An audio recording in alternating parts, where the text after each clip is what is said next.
Alright. I'll give you a free Pokemon card. I'll give you a free Pokemon card. The live stream is starting.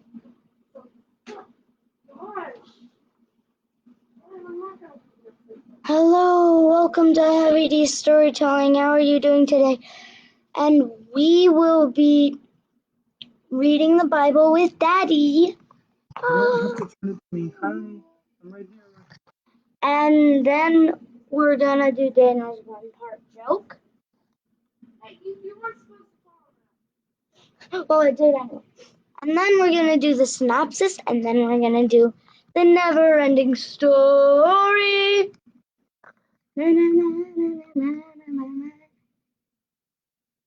So.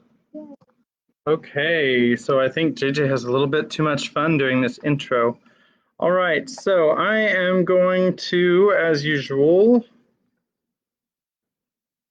if anybody wants to follow along in the Bible translation that I'm using, there it is. I think my Bible translation got cut, so I am going to have to reopen Chrome. Just patience. Sorry about that.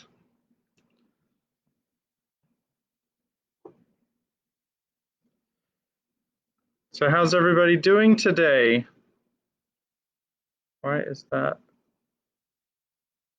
a thing? Copy link address. Okay, you know what? It's too easy to just do it this way. What is it? Sorry, everybody. I don't know why my Chrome got closed all of a sudden. And no, I don't have Genesis chapter 13 memorized word for word, because I know that's what the next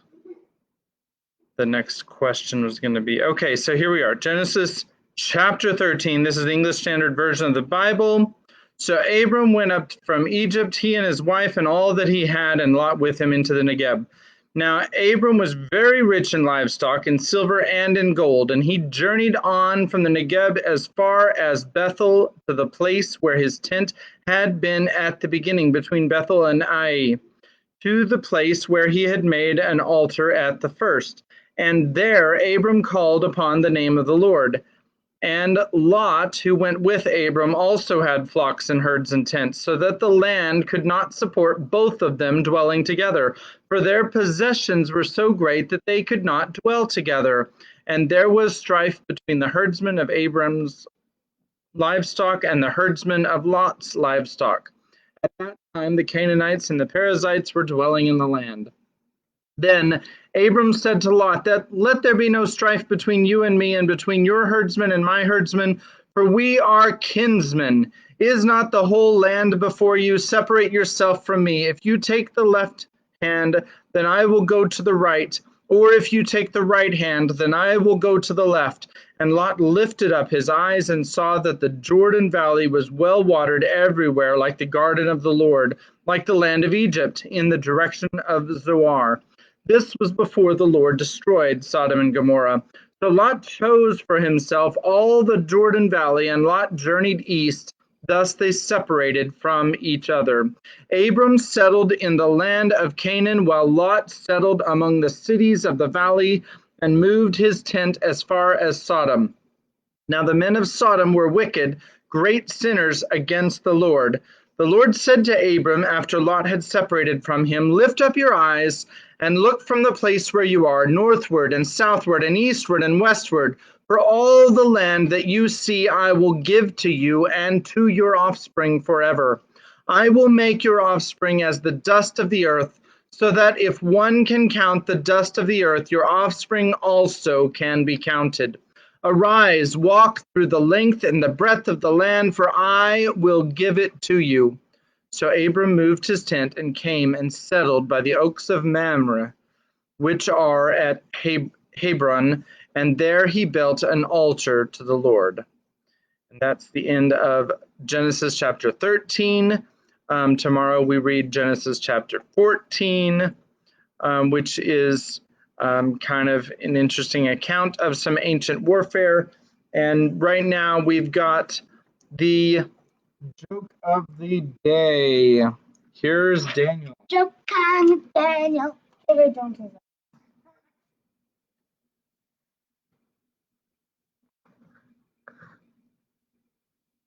Okay, so today I gave my dead batteries away, free of charge. I didn't do it. It's not funny. He gave batteries away free of charge. Dead batteries. That's too funny. Oh. We have a special surprise guest. What are you going to do? Okay, here is Jessica. She needs a new introduction. Hi! Yay! Okay, all right. Synopsis. So what happened in the last chapter was they were apparently going in circles, and then Bastion, he was like, okay, so I'm going to make a decree. We're going to the Ivory Tower. And then what happened after that was Atreyu, he was telling Bastion that nobody can see the childlike empress twice, but Bastion's already broken that rule. He's seen her twice already. So this, if he sees her again, it would be his third time. What? And also, she might be able to get him back to the human world. Oh, and Bastion lost more memories. That's about it. Here we are, ready for chapter 20. The seeing hand, and the first letter is T. That's a good one. Hey, oh, Rebecca liked your joke. The seeing hand. Hey, Jessica, Rebecca said hey. Jessica said hi. Okay. The seeing hand. The dewdrops on the orchids glistened in the morning sun as the caravan started out again. The night had been uneventful except that more and more emissaries had kept trailing in. The procession now numbered close to 300. The farther they went into the orchid forest, the stranger grew the shapes and colors of the flowers, and soon Hicreon, Hisbold, and Hydorn discovered that the fears which had led them to post sentries had not been entirely groundless, for many of the orchids were carnivorous and big enough to swallow a whole calf. True, they could not move of their own volition. It hadn't been really necessary to post sentries, but if something or someone touched them, they snapped shut like traps. And several times, when a blossom seized the hand, foot, or mount of a fellow traveler, the knights were obliged to draw their swords and hack the blossom to pieces. Throughout the ride, Bastion was besieged by all sorts of fantastic creatures who tried to attract his attention or at least get a look at him. But Bastion rode on in a withdrawn silence. A new wish had come to him, and for the first time it was one that made him seem standoffish and almost sullen. He felt that despite their reconciliation, Atreyu and Falcor were treating him like a child, that they felt responsible for him and thought he had to be led by the nose. But come to think of it, hadn't they been that way from the start? Oh yes, they were friendly enough, but they seemed to feel superior to him for some reason, to regard him as a harmless innocent who needed protecting. And that didn't suit him at all. He wasn't innocent, he wasn't harmless, and he'd soon show them. He wanted to be dangerous, dangerous and feared, feared by all, including Atreyu and Falcor. The blue djinn, his name incidentally was Ilwan, elbowed his way through the crush around Bastion, crossed his arms over his chest, and bowed. Bastion stopped. What is it, Ilwan? Speak. My lord, said the djinn in his eagle's voice, I've been listening in on the conversations of our new traveling companions. Some of them claim to know this part of the country, and their teeth are chattering with fear. What are they afraid of? This forest of carnivorous orchids, my lord, belongs to Zaide, the wickedest and most powerful sorceress in all Fantastica. She lives in Horic Castle, also known as the Seeing Hand. Tell the scaredy cats not to worry, said Bastian. I'm here to protect them. Ilwyn bowed and left them. A little later, Falcor and Atreyu, who had flown far ahead, returned to Bastian. The procession had stopped for the noonday meal. I don't know what to make of it, said Atreyu. 3 or 4 hours' journey from here, in the middle of the orchid forest, we saw a building that looks like a big hand jutting out of the ground. There's something sinister about it, and it's directly in our line of march. Bastian told them what he had learned from Ilvan. If that's the case, said Atreyu, wouldn't it be more sensible to change our direction? No, said Bastian. But there's no reason why we should tangle with this Zaide. I think we should steer clear of her. There is a reason, said Bastian. What reason? Because I feel like it, said Bastian. Atreyu looked at him open-mouthed. The conversation stopped there because Fantasticans were crowding in from all sides to get a look at Bastian. But when the meal was over, Atreyu rejoined Bastian, trying to make it sound casual. He suggested, how about taking a ride with Falcor and me? Bastian realized that Atreyu wanted a private talk with him. They hoisted themselves up on Falcor's back, Atreyu in front, Bastian behind him, and the dragon took off. It was the first time the two friends had flown together. Once they were airborne, Atreyu said, It's been hard seeing you alone these days, but we have to talk things over, Bastian. Just as I thought, said Bastian with a smile. What's on your mind? Atreyu began hesitantly. Have we come to this place and we are heading... Have we come to this place and are we heading where we are because of some new wish of yours? I imagine so, said Bastian rather coldly. That's what Falcor and I have been thinking, said Atreyu. What kind of wish is it? Bastian made no answer. Don't get me wrong, said Atreyu. It's not that we're afraid of anything or anyone, but we're your friends, and we worry about you. No need to, said Bastian, still more coldly. Falcor twisted his neck and looked back at them. Atreyu, he said, has a sensible suggestion. I advise you to listen to him. Bastian Balthazar Bucks. Some more of your good advice, said Bastian with a sardonic smile. No, Bastian, said Atreyu, no advice, a suggestion. You may not like it at first, but think it over before you turn it down. We want to help you, and we've been wondering how. The whole trouble is the way the childlike empress's amulet affects you. Without Auron's power, you can't wish yourself ahead. But with Auron's power, you're losing yourself and forgetting where you want to go. Pretty soon, unless we do something about it, you won't have any idea where you're going. We've already been through that, said Bastian. So what? When I was wearing the gem, said Atreyu, it was entirely different. It guided me, and it didn't take anything away from me. Maybe because I'm not a human, and I have no memory of the human world to lose. In other words, it helped me and did me no harm. So here's what I suggest. Let me have the Auron, and trust me to guide you. What do you say? Bastian replied instantly, I say no. Again, Falcor looked back. Couldn't you at least think it over for a moment? No, said Bastian.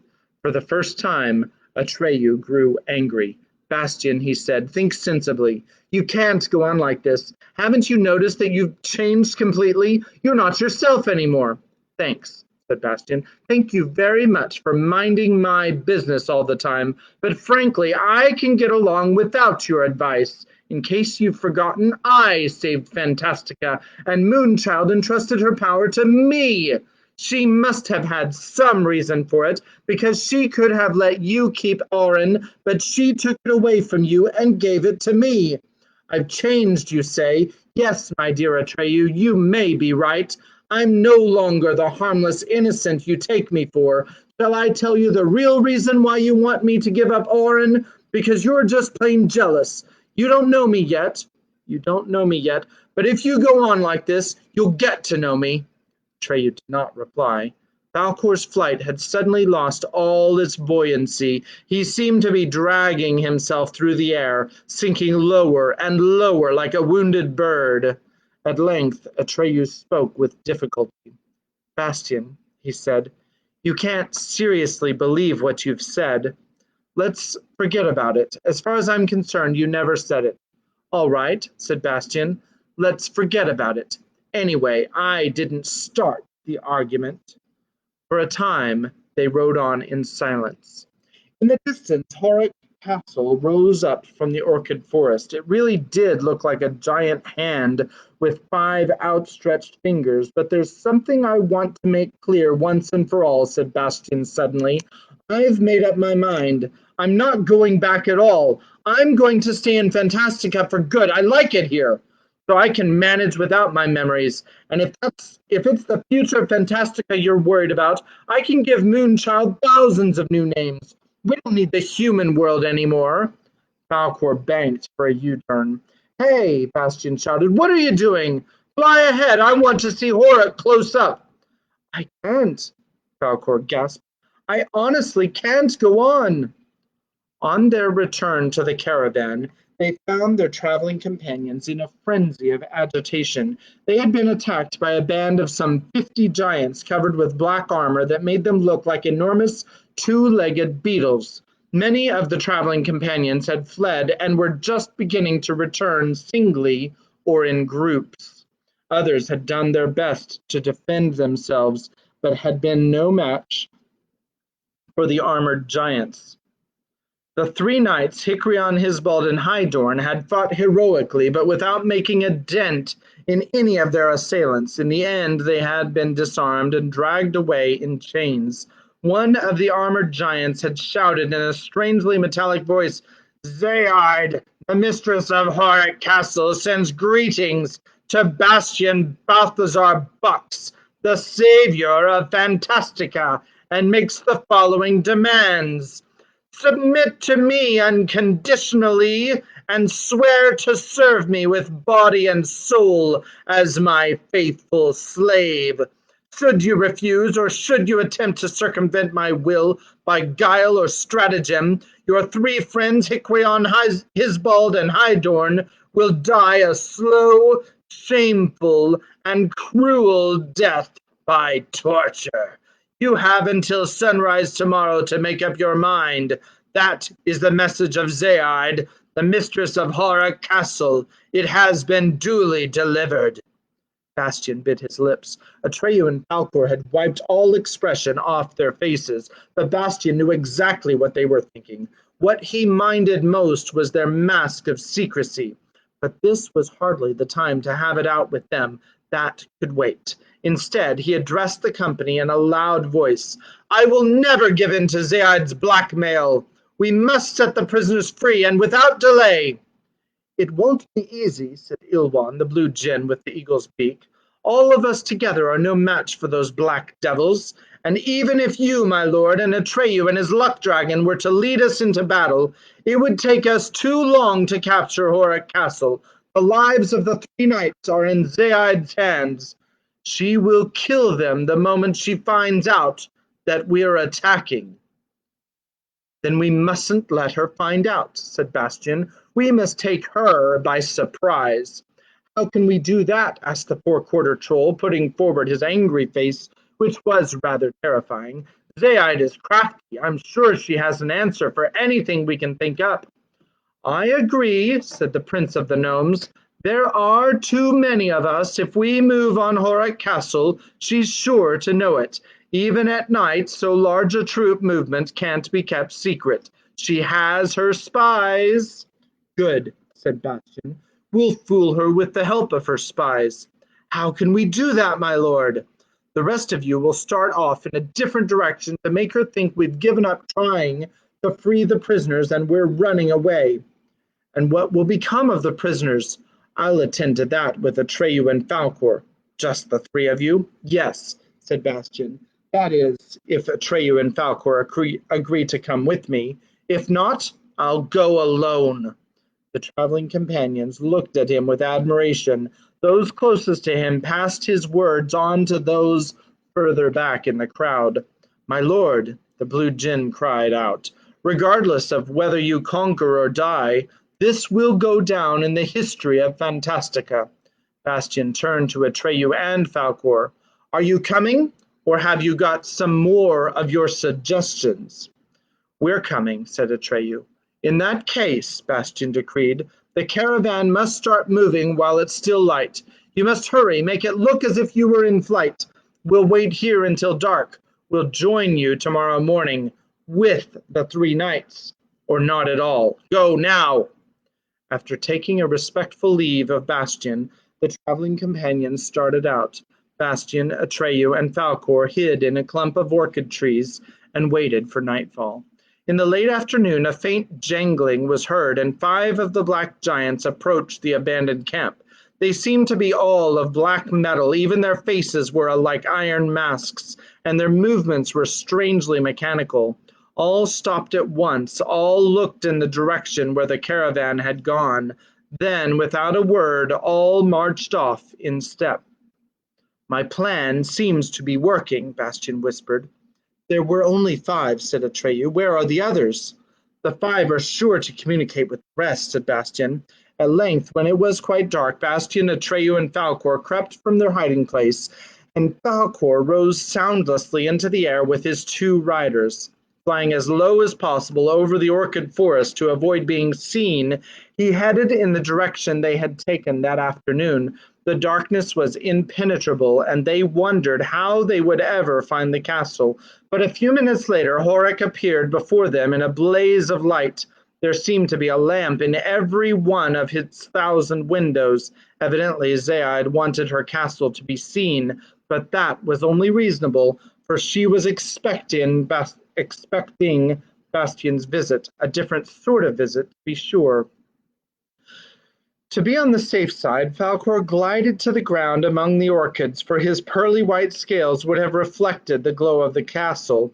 Under cover of the trees they approached. Outside the gate, 10 of the armored guards were on watch, and at each of the brightly lit windows stood one of them, black, motionless, and menacing. Horik Castle was situated on a rise from which the orchid trees had been cleared. True enough, it was shaped like an enormous hand. Each finger was a tower, and the thumb was an oriel surmounted by yet another tower. The whole building was many stories high, and the windows were like glittering eyes looking out over the countryside. It was known with good reason as the Seeing Hand. "The first thing we have to do," Bastian whispered into Atreyu's ear, "is locate the prisoners." Atreyu nodded and told Bastian to stay there with Falcor. Then he crawled soundlessly away. He was gone a long time. When he returned, he reported, "I've been all around the castle. There's only one entrance, and it's too well guarded, but I've discovered a skylight high up in the tip of the middle finger that seems to be unguarded. Falcor could easily take us up there, but we'd be seen. The prisoners are probably in the cellar. At any rate, I heard a long scream of pain that seemed to come from deep down below." Bastian thought hard. Then he whispered, "I'll try to reach that skylight. Meanwhile, you and Falcor must keep the guards busy. Make them think we're trying to get in by the gate, but don't do any more. Don't get into a fight. Keep them here as long as you can. Give me a few minutes' time before you do anything."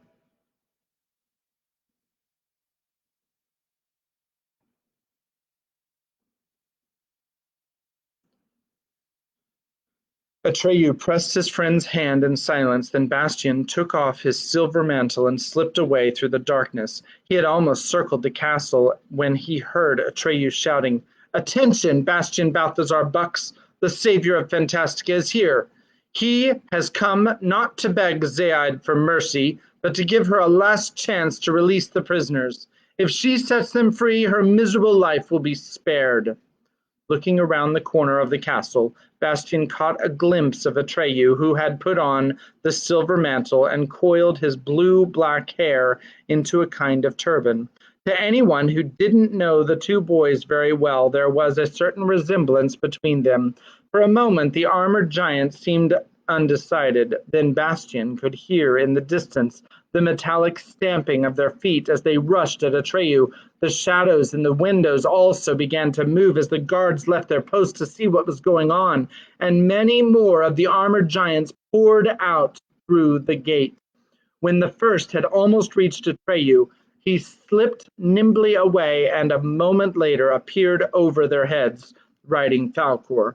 The armored giants brandished their swords and leapt high in the air, but they couldn't reach him. Bastian started climbing the wall. Here and there he was helped by outcroppings and window ledges, but more often he had to hold fast with his fingertips. Higher and higher he climbed. Once the jutting stone he had set his foot on crumbled away and left him hanging by one hand, but he pulled himself up, found a hold for his other hand, and kept climbing. When at last he reached the towers, he made better progress, for they were so close together that he could push himself up by bracing himself between them. At length he reached the skylight and slipped through. True enough, there was no guard in the tower room, heaven knows why. Opening a door, he came to a narrow, winding staircase and started down. When he reached the floor below, he saw two black guards standing at a window, watching the excitement outside. He managed to pass behind them without attracting their notice. On he crept, down more stairways, through passages and corridors. One thing was certain. Those armored giants might have been great fighters, but they didn't amount to much as guards. At last, the cold and the musty smell told him he was in the cellar.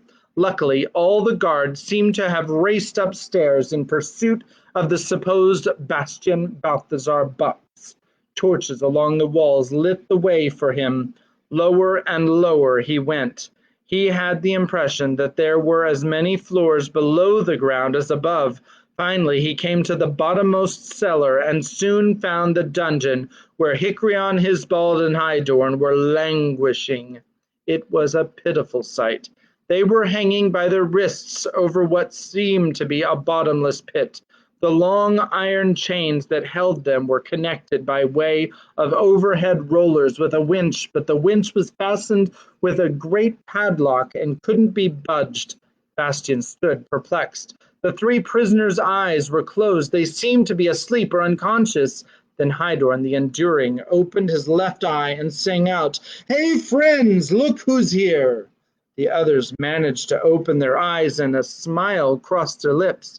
"We knew you wouldn't leave us in the lurch," cried Hydorn. "How can I get you down?" Bastian asked. "The winch is locked." "Just take your sword and cut the chains," said Hisbald. "And drop us into the pit," said Hicreon. "That's not such a good idea." "Anyway," said Bastian, "I can't draw my sword. I can't use Secunda unless it jumps into my hand." "That's the trouble with magic swords," said Hydorn. "When you need them, they go on strike." "Hey," Hisbald whispered, "the guards had the key to that winch. Where could they have put it?" "I remember a loose stone," said Hicreon, "but I couldn't see very well while they were hoisting me up here." Bastian looked and looked. The light was dim and flickering, but after a while he discovered a stone flag that was not quite even with the rest. He lifted it cautiously, and there indeed was the key. He opened the big padlock and removed it from the winch. Then slowly he began to turn. It creaked and groaned so loud that the armored giants must have heard it by then if they weren't totally deaf. Even so, there was nothing to be gained by stopping. Bastian went on turning until the three knights were level with the floor, though still over the pit. Then, after swinging them to and fro until their feet touched the ground, he let them down. They stretched out exhausted and showed no inclination to move. Besides, they still had the heavy chains on their wrists. Bastian had little time to think, for metallic steps that came clanking down the stone stairs. The guards, their armor glittered in the torchlight like the carapaces of giant the carapaces of giant insects. All with the same movement, they drew their swords and rushed at Bastian. Then at last Secunda leapt from the rusty sheath and into his hand. With the speed of lightning, the blade attacked the first of the armored giants and hacked him to pieces before Bastian himself knew what was happening. It was then that he saw what the giants were made of. They were hollow shells of armor. There was nothing inside. He had no time to wonder what made them move. Bastian was in a good position, for only one giant at a time could squeeze through the narrow doorway of the dungeon, and one at a time Secunda chopped them to bits. Soon their remains lay piled up on the floor like enormous black eggshells. After some 20 of them had been disposed of, the rest withdrew, evidently in the hope of waylaying Bastian in a position more favorable to themselves. Taking advantage of the breathing spell, Bastian let Secunda cut the shackles from the knight's wrists.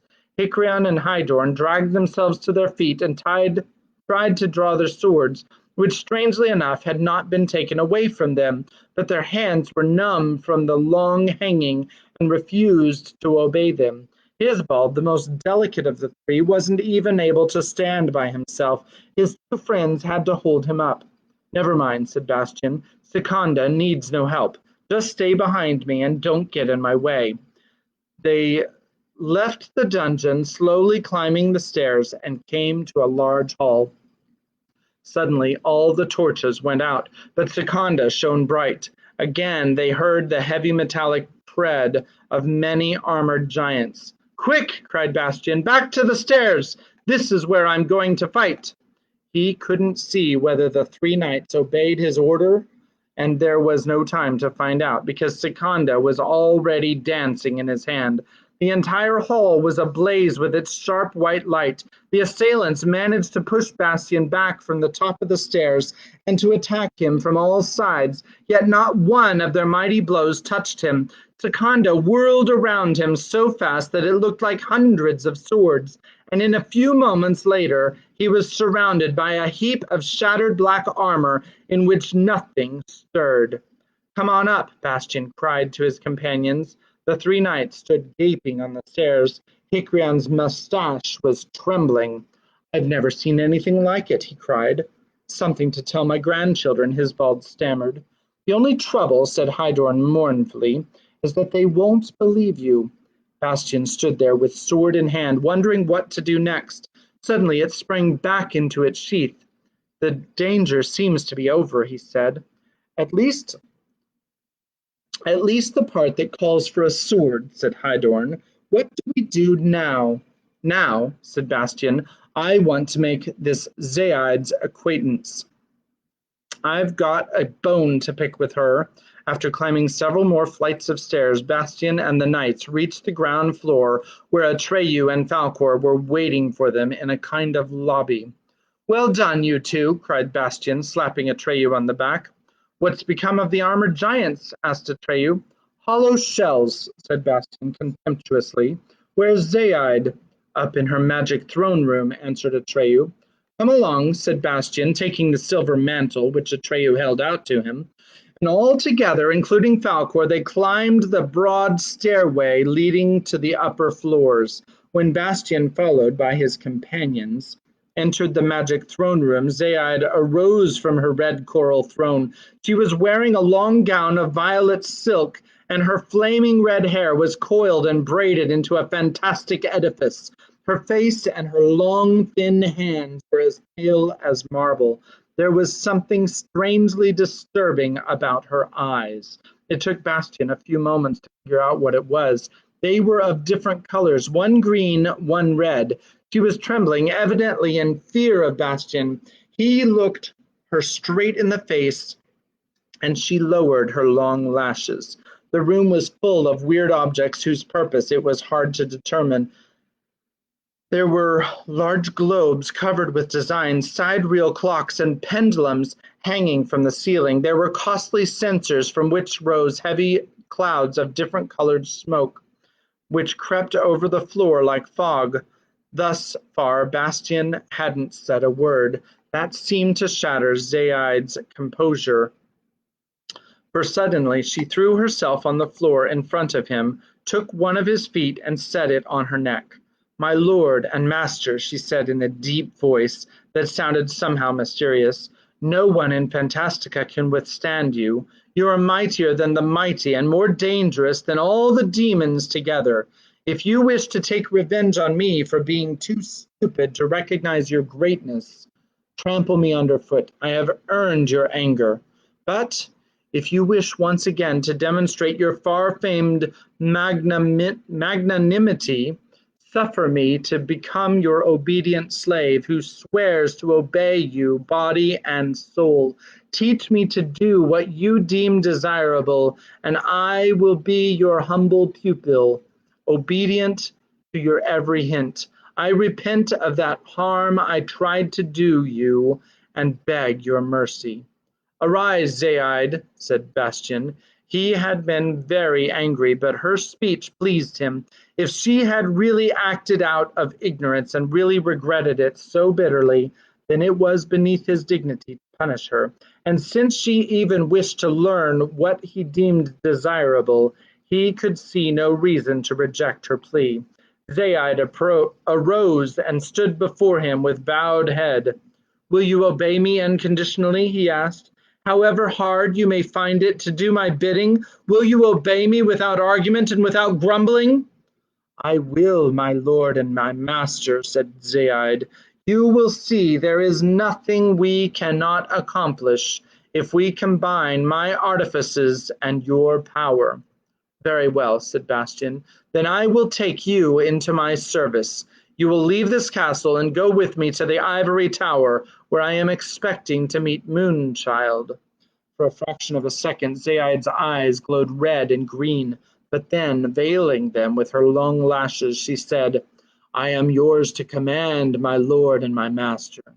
Thereupon all descended the stairs. Once outside the castle, Bastian observed, "The first thing to do is to find our traveling companions. Goodness knows where they are." "Not very far from here," said Zaid. "I've led them slightly astray." "For the last time," said Bastian. "For the last time," she agreed. "But how will we get there? Do you expect me to walk through the woods and at night?" "Falkor will carry us," said Bastian. "He's strong enough to carry us all." Falkor raised his head and looked at Bastian. His ruby-red eyes glittered. "I'm strong enough, Bastian Balthazar Bux," boomed the bronze bell-like voice, "but I will not carry that woman." "Oh, yes, you will," said Bastian, "because I command it." The luck dragon looked at Atreyu, who nodded almost imperceptibly, but Bastian had seen that nod. All took their places on Falkor's back, and he rose into the air. "Which way?" he asked. "Straight ahead," said Zaid. "Which way?" Falkor asked again, as if he hadn't heard. "Straight ahead," Bastian shouted. "You heard her." "Do as she says," said Atreyu under his breath, and Falkor complied. Half an hour later, already the dawn was graying. They saw innumerable campfires down below, and the luck dragon landed. In the meantime, many more Fantasticans had turned up, and a lot of them had brought tents. The camp, spread out on a wide, flower-strewn meadow at the edge of the orchid forest, looked like a tent city. "How many are you now?" Bastian asked. Ilwan, the blue djinn who had taken charge of the caravan in Bastian's absence, replied that he had not yet been able to make an exact count, but that he guessed there were close to 1,000. "And there's something else to report," he added, "something rather strange. Soon after we pitched camp, shortly before midnight, 5 of those armored giants appeared. But they were peaceful, and they've kept to themselves. Of course, no one dared to go near them. They brought a big litter made of red coral, but it was empty." "Those are my carriers," said Zaid in a pleading tone to Bastian. "I sent them ahead last night. That's the pleasantest way to travel, if it does not displease you, my lord." "I don't like the look of this," Atreyu interrupted. Why not? Said Bastian. What's your objection? She can travel any way she likes, said Atreyu dryly, but she wouldn't have sent her litter here last night if she hadn't known in advance that she'd be coming here. She had planned the whole thing. Your victory was really a defeat. She purposefully let you win. That was her way of winning you over. Enough of this, cried Bastian, purple with anger. I didn't ask for your opinion. You make me sick with your lecturing, and now you question my victory and ridicule my magnanimity. Atreyu was going to say something, but Bastian screamed at him, Shut up and leave me be.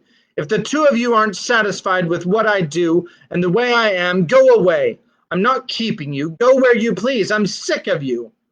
Bastian folded his arms over his chest and turned his back on Atreyu. The Fantasticans who had gathered around were dumbfounded.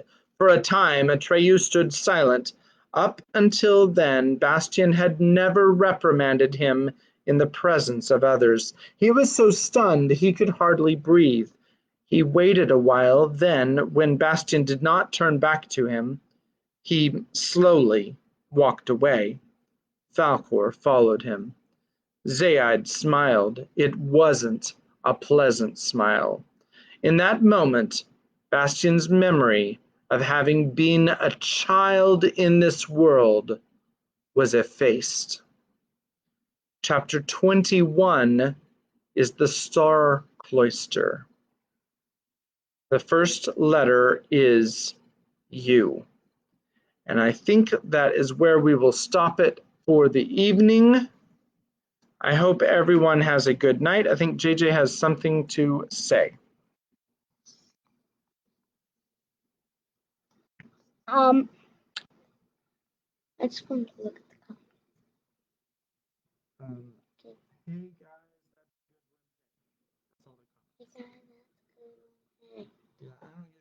Hi, Becca. How are you doing? Okay, so I hope that you are enjoying the story. This is quite a turn of events. Bastian turns out he's not really doing such a great job, in my opinion. I don't know. Maybe you think he's doing great. Let me know in the comments what you think that Bastian should do to try to redeem himself with Atreyu or Falkor, or if he should try to redeem himself with Atreyu and Falkor. Let me know in the comments. Otherwise, I'm going to sign off for the evening, and you guys have a good night. God bless you, and we will see you again when we say another story. Good night.